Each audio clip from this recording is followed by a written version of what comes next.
இங்க ஒரு ரெஸ்டாரண்ட்ல வெயிட்டர் வேலை பார்க்குற பொண்ணு, நான் சர்வ் பண்ண டேபிள்ல ஒரு பர்ஸ் இருந்துச்சு சார் அப்படின்னு சொல்லி மேனேஜர்ட்ட அத குடுக்குறா. மேனேஜரும் பர்ஸ ஓப்பன் பண்ணி அதுல பணம் இருக்கிறத பார்க்குறாரு. உடனே அந்த பொருட்ட எந்த கஸ்டமர் விட்டுட்டு போனாங்களோ அவங்ககிட்ட நானே குடுத்துடுறேன். நீ போய் உன் வேலைய பாருன்னு சொல்லி அனுப்பிடுறான். கொஞ்ச நேரம் கழிச்சு அந்த பர்ஸ மிஸ் பண்ணவர் அந்த ரெஸ்டாரண்ட்க்கு வந்துடுறாரு. அந்த பொண்ணுட்ட என்னோட பர்ஸ இங்க விட்டுட்டு போயிட்டேன். நீங்க பாத்தீங்களான்னு கேக்குறாரு. உடனே அவ நான் தான் பத்திரமா எடுத்து மேனேஜர்ட்ட கொடுத்து வச்சிருக்கேன் சார். நீங்க வாங்கன்னு சொல்லி கூட்டிட்டு போயிடுறா. அடுத்த சீன்ல மேனேஜர்ட்ட நான் கொடுத்த பர்ஸ கொடுங்க சார். இவர்தான் அந்த பர்ஸுக்கு சொந்தக்காரன்னு சொல்லிடுறா. உடனே மேனேஜர் பர்ஸ அப்படி எதுவும் என்கிட்ட நீ தரலன்னு சொல்லிடுறான். உடனே இவன் என் கூட வேலை பார்த்த வெயிட்டரை கூப்பிடுங்க, அவனுக்கு எல்லா உண்மையும் தெரியும்னு சொல்றா. மேனேஜர் பார்ட்ட கூப்பிடுறாரு. பார்த்துட்டு இவன் காலையில நடந்தது சொல்றா. உடனே அவன் அந்த பர்ஸை எடுத்து நீ உன் லாக்கர்ல வச்சு பூட்டிக்கிட்டேன்னு சொல்றான். மேனேஜரும் லாக்கர்ல போய் பார்த்தா உண்மை தெரிஞ்சிட போகுதுன்னு சொல்லி லாக்கர் ரூம்ல தேடுறாங்க. அங்க கஸ்டமரோட பர்ஸ் இருக்கு, அதை அவர்கிட்ட கொடுத்துடுறாங்க. அவர் அதை ஓபன் பண்ணி பாக்குறாரு, அதுல ஒண்ணுமே இல்ல. பர்ஸ்ல பணம் வச்சிருந்தா அதை காணும்னு சொல்றாரு. உடனே மேனேஜர் போலீஸ்க்கு நான் இன்ஃபார்ம் பண்றேன், அந்த திருடனை அவங்களே வந்து கண்டுபிடிக்கிறோம்னு சொல்லி அங்க இருந்து கிளம்பிடுறான். அந்த பொண்ணு அழுதுருது. உடனே கஸ்டமர் என்னாச்சுன்னு கேக்குறாரு.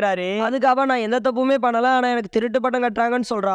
அடுத்த சீன்ல இந்த பொண்ணு மேனேஜர்ட்ட போய் கஸ்டமர் பர்ஸ்ல இருந்த பணத்தை திருப்பி தந்தா நான் போயிருவேன்னு சொல்றாரு சார். நீங்க போலீஸ்க்கு கால் பண்ண வேணாம்னு சொல்றா. உடனே மேனேஜர் பணத்தை கொடுன்னு கேக்குறான். அதுக்கு அவ சொல்றா என்கிட்ட காசு சுத்தமா இல்ல, என்னோட போனை வச்சுக்கோங்க, இதுக்கு ஒரு 15,000 ரூபாய் தாங்கன்னு சொல்றா. உடனே அவன் 5,000 தான் தருவேன்னு சொல்லிடுறான். இவனும் சரின்னு சொல்லிட்டு கிளம்பிடுறா. இந்த மேனேஜர் பார்ட்டோட லாக்கர்ல தான் கஸ்டமரோட பணத்தை வச்சிருப்பான். அதை எடுத்துட்டு வெளியே வரும்போது கஸ்டமர் போலீஸ்ட்ட இவங்க தான் குற்றவாளின்னு சொல்லிடுறான். உடனே மேனேஜர் நாங்க எந்த தப்பு பண்ணலன்னு சொல்றான். அப்பதான் காமிக்கிறாங்க இந்த பொண்ணு மேனேஜர்ட்ட போனை கொடுக்கும் போதே அதை கால்ல தான் வச்சிருப்பா. சோ லாக்கர் ரூம்ல பார்ட்டும் மேனேஜரும் பேசின எல்லாத்தையும் இவங்க கேட்டிருப்பாங்க. அடுத்த சீன்ல இவங்களை அரெஸ்ட் பண்ணி கூட்டிட்டு போயிடுறாங்க.